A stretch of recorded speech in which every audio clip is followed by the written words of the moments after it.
Судалдаг гишүүд байдаг юм аа. Тэр оюутлага хамгаалдаг гишүүд бол одоо олон жил парламент суусан 8-аас ялангуяа 8-аас 12 онд парламентын гишүүн байсан оюутлагын гэрээ байгуулагдах үед ийм гишүүд байдгийг. Тэрний нэг нь бол хууль зүйн дотоод хэргийн сайд Нямдарч өөрөө мөн л дөө. Оюутлагын гэрээ ямар муу гэрээ болсныг бол бүгд мэдж байгаа. Тэгэхдээ оюутлагын гэрээг 2009 оны 10 сарын 6-ны өдөр байгуулагдсан. Тэрний өмнө хуулинд аж ахуйн нэгжийн татврын хуулинд ашигт нутгийн хуулинд өөрчлөлт оржоод Монголын эрх ашиг маш том хохиросон байдгийг.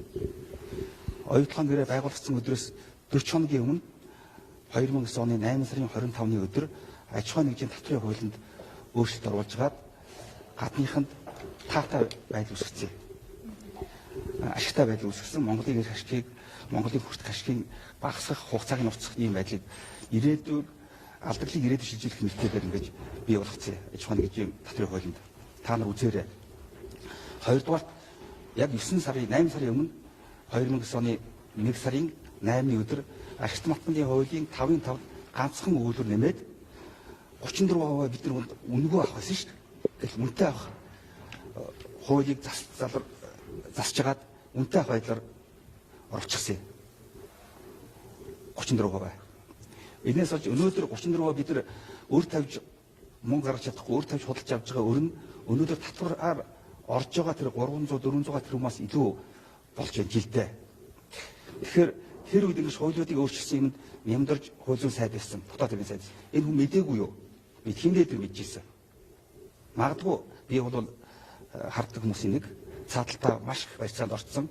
Энийг хамгаалах ёстой гэсэн үр хүлээсэн хүмүүсийн нэг гэж боддгийг. Ганцхан нэг баяр цогтөд хүн рүү одоо буруу шагаад баяр цогтол муу хийсэн юм шиг бас байж болохгүй. Энэ чинь бол нэг хүн хийдэг юм биш. Бүхэл бүтэн бүлэглэл манан бүлэглэл муу гэрээг чи хийдэг хийсэн. Яагаад ಈ манан бүлэглэл гэвэл өнөөдөр ч манан бүлэглэл амьдтай байж байна.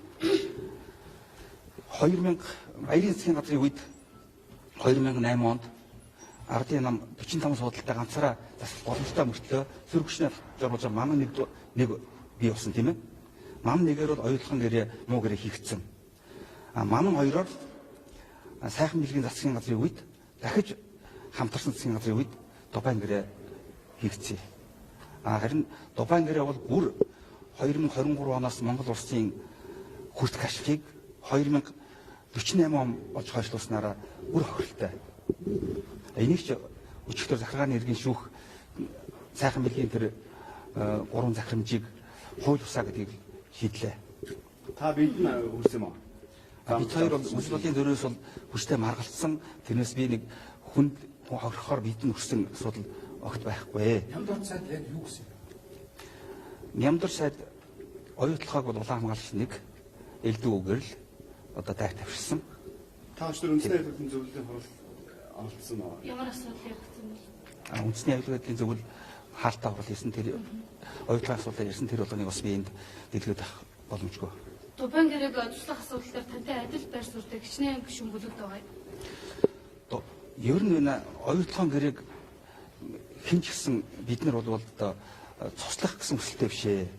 Монголын эрх ашигтай одоо хохирлгүй харилцан ашигтай ингэ сайжруулах ёстой гэсэн байр суурьтай байгаа шүү. Дубайн гэрээ бол бүлээн зөвшөөрөх өргөө гэрээ л дээ. Гэхдээ бид нар бол одоо цуслах гэхээсээ илүү сайжруулж хэлцээрийн ширээний ард суух ёстой гэсэн байр суурийг баримталж байгаа. Нямдарч сайд болохоор ширээний ард суухгүй гэдэг. Би түрүүнд хэлсэн шүү дээ. Юу сайжруулах хэдий хэл энэ талаар ярих хэрэггүй гэсэн хүмүүс их байна гэдгийг.